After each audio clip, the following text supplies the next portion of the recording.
Combien vaudrait une pincée de sable selon toi? Attention, sans aucun élément d'or ou de platine mélangé dedans, juste de la poussière de lune. Une vente aux enchères récente l'a vendue pour $1 demi-million, pour littéralement une pincée de ce qui se trouve sur la Lune. C'est que cette minuscule quantité de terre, apparemment précieuse, a été évaluée uniquement en fonction de son importance historique. Cette pincée de sable lunaire collant provenait d'une petite pochette recueillie par Neil Armstrong lors de la mission Apollo 11 en 1969. Il s'agissait d'un énorme morceau de l'histoire de l'humanité et d'un rappel physique du premier atterrissage de l'homme sur la Lune, un objet prélevé à un endroit où personne d'autre n'avait jamais pu aller. Cette vente d'un objet provenant de la Lune ouvre un tout nouveau débat sur la légalité de la possession, de l'utilisation et de la vente de ressources spatiales provenant de parties non revendiquées du système solaire. Actuellement, le monde respecte le traité sur l'espace extérieur de 1967 qui représente les fondements du droit spatial moderne. Ce traité, établi il y a très longtemps, n'avait pas prévu l'utilisation lucrative des mondes extérieurs pour exploiter les ressources. Bien que ce traité empêche quiconque de revendiquer la propriété de tout nouveau monde, la valeur potentielle de ces territoires non réclamés est inestimable. La Lune n'est pas seulement un tremplin pour l'exploration future de l'espace, à partir duquel des bases lunaires et éventuellement des villes lunaires se développeront un jour. Pour cela, les humains devront développer des plateformes d'expédition et des usines pour permettre aux transporteurs de se rendre dans de nouveaux mondes. Ce projet nécessitera de gros investissements. Les stations minières assureront l'économie d'une hypothétique ville lunaire, il y aura des infrastructures et des moyens de transport pour aller sur la Lune et en revenir. Tout cela coûtera très cher. Bien plus que le souvenir de la première fois où l'homme a marché sur la Lune. Alors, à part la poussière de Lune, qu'est-ce qui pourrait avoir de la valeur sur la Lune? Les ressources de la Lune ont de la valeur. Nous ne connaissons pas les chiffres exacts, mais on estime qu'on y trouve encore plus de choses que ce que l'on pensait dans le passé. On pense que le satellite naturel de la Terre est riche en fer, nickel et cobalt, parmi beaucoup d'autres. Ces minéraux fournissent le potentiel pour la construction de la cité lunaire elle-même. Comme dans l'histoire de l'humanité, les villes du monde entier sont le reflet des ressources disponibles en abondance dans leur environnement. Et il en sera de même pour la cité lunaire. Une ville grise dont les murs sont faits de métal, de poussière de fer et de béton de sable lunaire, avec de grandes fenêtres fabriquées à partir du sable disponibles de manière illimitée. La Lune est aussi riche en silicium, un ingrédient important dans la production de panneaux solaires. Il existe du calcium qui sert à fabriquer les cellules solaires à base de silicium, ainsi que d'autres ingrédients que l'on peut trouver sur place, comme l'oxyde de titane, le fer et l'aluminium. L'océan de magma qui sommeille depuis longtemps sous la surface de la Lune contient du magnésium. Il est particulièrement présent dans la croûte inférieure et est utile à de nombreuses fins, notamment pour les alliages destinés aux voyages spatiaux. La production d'acier nécessite de nombreuses sources de carbone d'une importance cruciale pour soutenir les méga-usines et les milliers de vaisseaux qui seront construits. De nombreux matériaux rares sur la Terre servent dans tout ce qui est électrique. Leur valeur ne cesse de croître et leur production est plus importante à mesure que la technologie progresse, notamment dans les véhicules électriques et les éoliennes. Bien que les terres rares soient abondantes sur notre planète, on ne les trouve pas concentrées dans beaucoup de zones. Elles sont dispersées sur toute la Terre, ce qui rend leur localisation et leur exploitation assez coûteuses, même si elles sont de plus en plus demandées chaque année. Le processus de recherche et d'exploitation minière sur la Lune est beaucoup plus facile et constituera une source alternative importante. L'azote et le carbone sont des éléments importants pour la colonisation et l'agriculture humaine et garantissent que la Lune soit non seulement habitable, mais aussi qu'elle dispose d'un approvisionnement constant en nourriture. Nous pouvons les obtenir dans la croûte externe de la Lune, de sorte que l'agriculture est possible dans des biosphères étanches. L'extraction des métaux est un processus difficile, mais le résultat en vaut la peine, non seulement pour leur valeur, mais aussi en raison des précieux sous-produits que l'on peut obtenir au cours du processus d'extraction. Il peut s'agir d'oxygène, disponible pour l'air respiré dans la ville, et d'hydrogène, pour garantir l'eau pour les plantes et pour la boisson. Les ressources précieuses ne viendront pas seulement de la surface de la Lune. Son potentiel d'énergie solaire est si énorme qu'il permettra de récolter les ondes solaires pour alimenter la cité lunaire. Le fait qu'elle soit dépourvue d'une atmosphère épaisse et qu'il n'y ait pas d'interruption des phénomènes météorologiques élimine certains obstacles majeurs présents sur Terre. L'énergie créée pourrait suffire à tous les besoins sur la Lune et à court terme pourrait également contribuer à résoudre de nombreux problèmes d'énergie sur Terre. L'extraction des ressources et les exigences de fabrication seront toujours plus importantes à mesure que le temps passera. Au fur et à mesure que la cité lunaire se développera et que les humains iront plus loin dans l'espace, elle aura besoin de plus en plus d'énergie. Le rendement des usines et la production sur la Lune deviendront si élaborés qu'ils auront besoin de sources alternatives en réserve. La fusion atomique sera une source d'énergie importante, sans sous-produits dangereux. Elle sera plus sûre que les technologies actuelles qui utilisent l'uranium.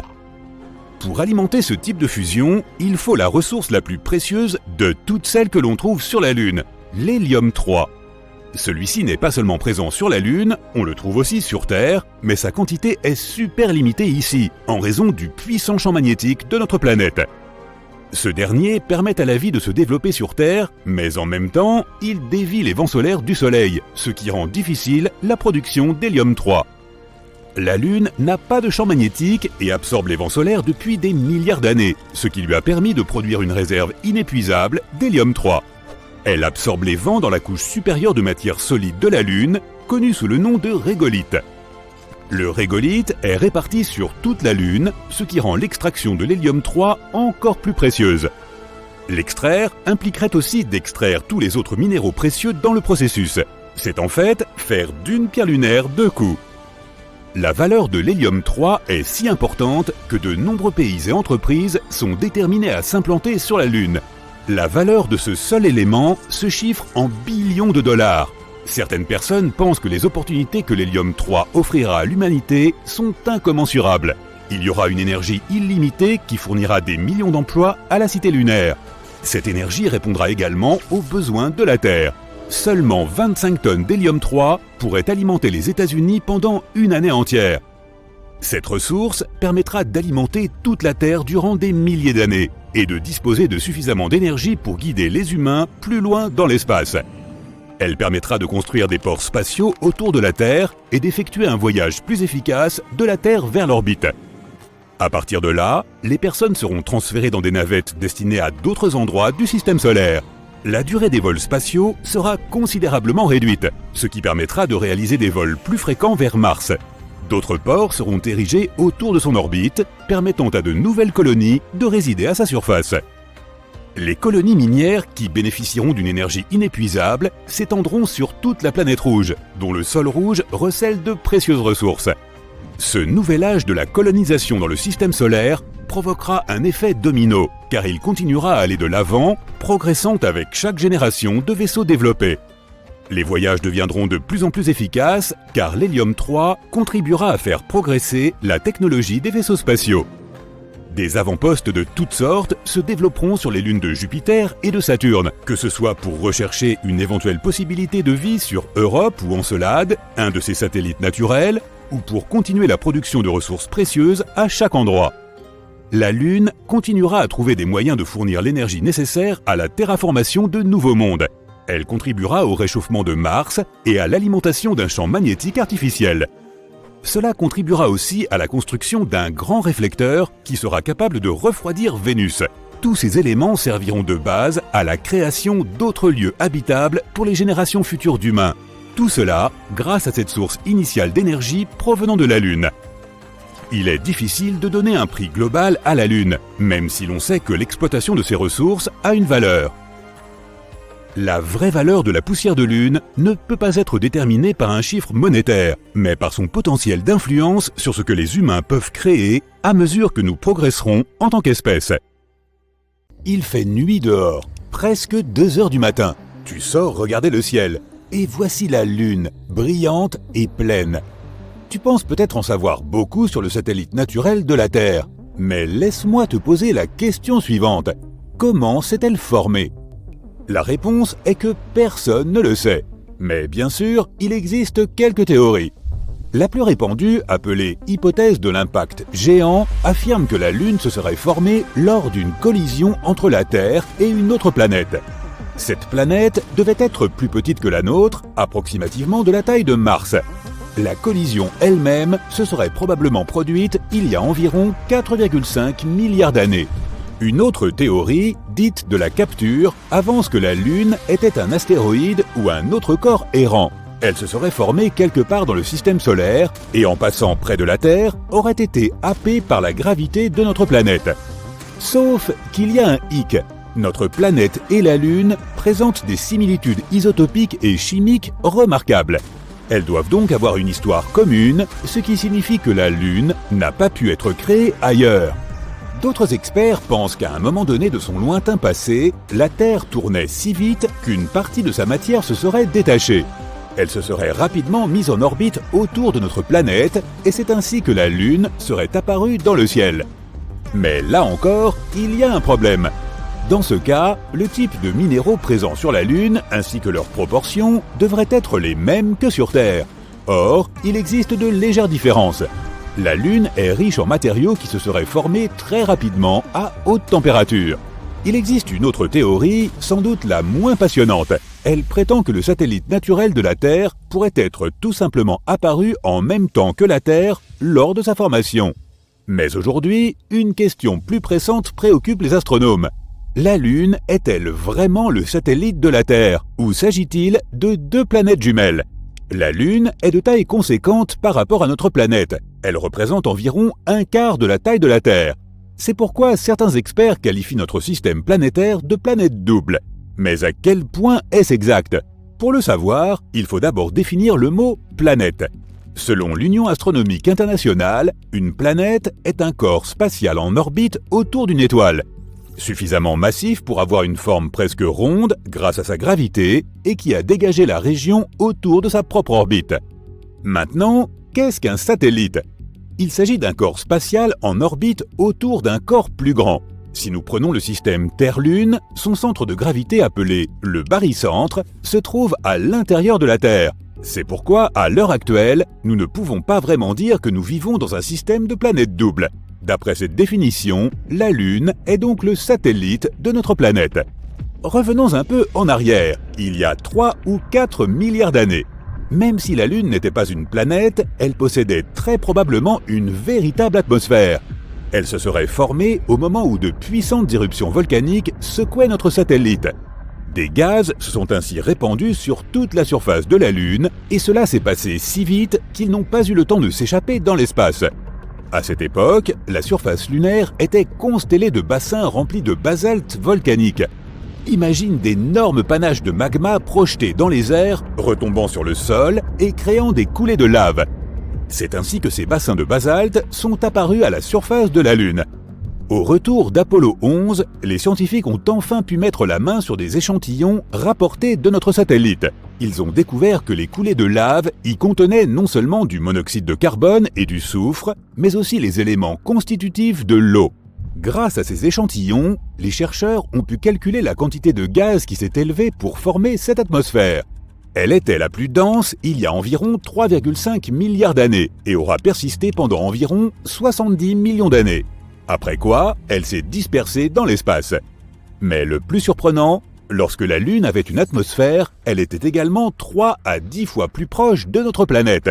Une simulation informatique suggère même que la Lune était probablement jusqu'à 19 fois plus proche qu'elle ne l'est aujourd'hui. La distance qui la séparait de notre planète aurait pu être de 30 000 km. Alors qu'aujourd'hui, notre satellite se trouve à environ 384 000 km. Ainsi, la Lune paraissait beaucoup plus grosse dans le ciel. Mais hélas, à l'époque, il n'y avait même pas de dinosaures pour admirer la vue. De nos jours, l'atmosphère de la Lune est presque inexistante. C'est pourquoi le satellite ne peut pas se protéger des météorites et la surface de la Lune est parsemée de cratères. À titre de comparaison, il y a environ 190 cratères d'impact identifiés sur notre planète. Beaucoup d'entre eux sont cachés par la végétation ou recouverts d'eau. Mais si l'on parle de la Lune, leur nombre est bien plus important. Il y en a plusieurs millions, et environ 5000 d'entre eux mesurent plus de 19 km de diamètre. Comme la Lune est géologiquement moins active que la Terre, ces cratères et autres formations anciennes restent en parfait état depuis des siècles. Lorsque tu regardes la Lune, c'est l'objet le plus brillant du ciel nocturne. Mais en réalité, sa surface est plutôt sombre, car le facteur de réflexion de notre satellite naturel est juste un peu plus élevé que celui de l'asphalte. Tu sais peut-être que l'attraction gravitationnelle de la Lune provoque des marées sur notre planète en faisant gonfler les océans à la fois du côté le plus proche de la Lune et du côté le plus éloigné. Mais ce n'est pas tout. La Lune ralentit également la rotation de la Terre. Ce phénomène est connu sous le nom de freinage par effet de marée. Il augmente la durée d'une journée sur Terre d'un peu plus de 2 millisecondes tous les 100 ans. La Lune s'éloigne également de la Terre à la même vitesse que tes ongles poussent. Cela représente environ 4 cm par an. Si un jour la Lune part au loin dans l'espace, notre planète traversera des moments difficiles. Sans l'attraction stabilisatrice de la gravité lunaire, l'inclinaison de la Terre commencerait à changer de façon spectaculaire. De l'absence d'inclinaison, ce qui signifie qu'il n'y a pas de saison, à une forte inclinaison capable d'entraîner des conditions météorologiques extrêmes. Même si la surface lunaire est pratiquement inactive, le satellite naturel de la Terre connaît encore des tremblements de Lune. Selon une théorie, ces séismes seraient dus au fait que celle-ci rétrécit et que son cœur se refroidit. Les scientifiques affirment que la Lune aurait perdu environ 45 mètres de tour de taille comparé à son gabarit d'il y a plusieurs centaines de millions d'années. Pour t'aider à visualiser ça, imagine un raisin qui se transforme en raisin sec. Il se ride tout en rétrécissant, et il en va de même pour la Lune. Elle rétrécit et se ride. Mais contrairement au raisin, la Lune n'a pas une peau souple. Sa surface est dure et cassante. Ainsi, à mesure que la Lune rétrécit, la croûte se fissure et se brise, et les morceaux sont repoussés contre les morceaux voisins. Tu veux savoir une autre chose épatante sur la Lune ?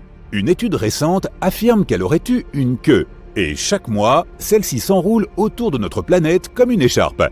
Cette fine traînée est composée de millions d'atomes de sodium, et notre planète passe régulièrement au travers. Ce sont les météorites qui projettent ces atomes de sodium hors de la surface lunaire jusque dans l'espace. Chaque mois, pendant plusieurs jours, la Lune se trouve entre le Soleil et notre planète. C'est à ce moment-là que la gravité terrestre capte cette queue de sodium. Notre planète l'entraîne en une longue bande qui s'enroule autour de notre atmosphère.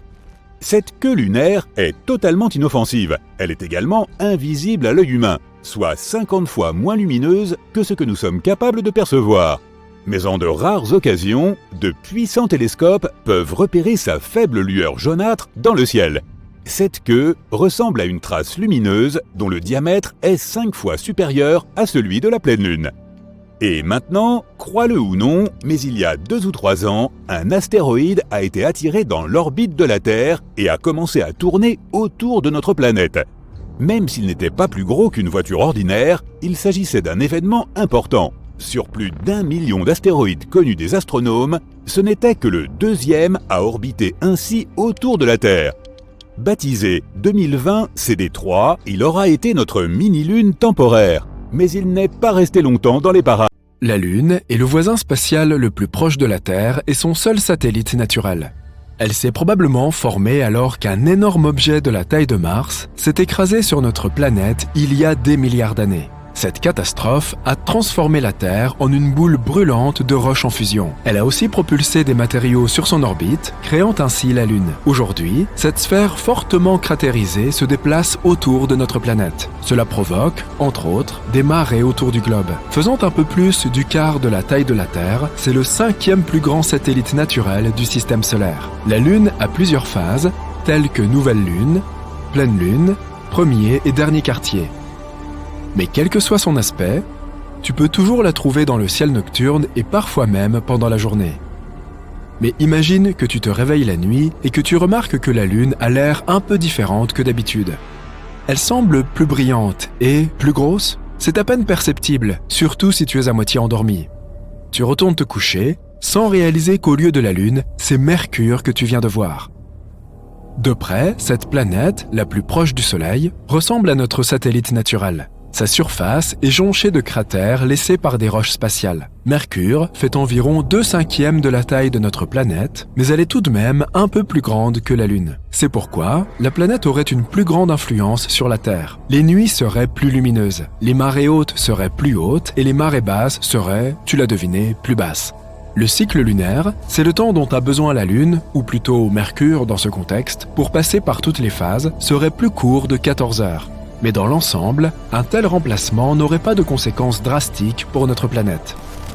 Alors, qu'en est-il de Vénus? Et si, au lieu de notre satellite familier, nous mettions l'objet naturel le plus lumineux après le Soleil et la Lune?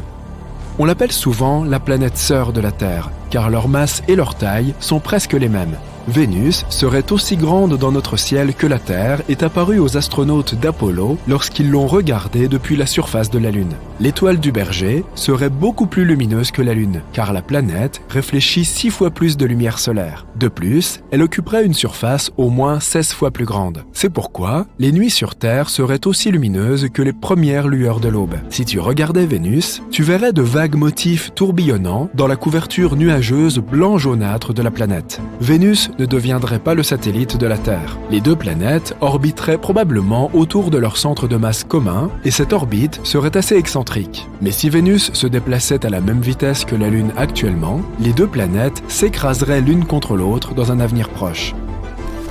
Bon, passons au candidat suivant. Si Mars était là-haut dans le ciel à la place de la Lune, tu la remarquerais sûrement. Même sans télescope, tu serais capable de t'émerveiller de sa couleur unique et des taches sombres sur sa surface. Et même si tu ne voyais pas la planète rouge, tu ressentirais quand même quelque chose d'inhabituel. Mars fait la moitié de la taille de la Terre, mais est plusieurs fois plus grande que la Lune. Remplacer un corps spatial plus petit par un corps beaucoup plus grand bouleverserait l'équilibre délicat de notre planète. Si tu avais la malchance d'être au bord de la mer lorsque Mars prendrait la place de la Lune, tu devrais partir au plus vite. Des vagues massives se soulèveraient dans les océans sous l'influence martienne. Elles s'écraseraient contre le littoral comme les plus grands tsunamis. Mars réfléchirait plus de lumière solaire que la Lune. Les nuits seraient plus claires, les paysages terrestres auraient une teinte rouge sinistre. Et tu pourrais admirer la plus haute montagne du système solaire, Olympus Mons, à travers un télescope.